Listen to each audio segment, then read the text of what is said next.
So you deleted a few pictures and two super important audio files from a folder. Now you need them ASAP, but they're totally gone. What do? No worries, Bitwar is here to save the day. Just head to the Bitwar official website by typing the URL into your browser.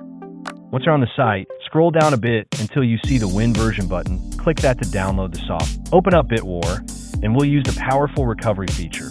Go straight for Deep Recovery in the bottom right. Pick the drive where you lost the files.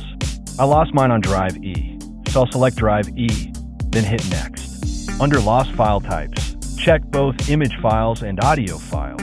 Click Scan in the bottom right, then wait a bit. Let it finish. Once the progress bar is done, Bitwar will dig up all the lost pics and audio files from drive E.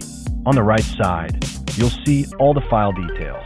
You can preview the recovered files by clicking the preview button up top to check if they're the ones you need. These two pics, that's exactly what I was looking for. And for the audio, just listen to them to find the ones you deleted. Once you've checked them all, select them, click Recover in the bottom right.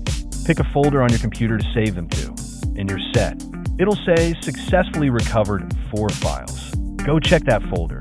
All the pics are intact, and the audio files were perfectly, no glitches at all. That's Bitwar's Deep Recovery for you. Subscribe to us to learn more about the software.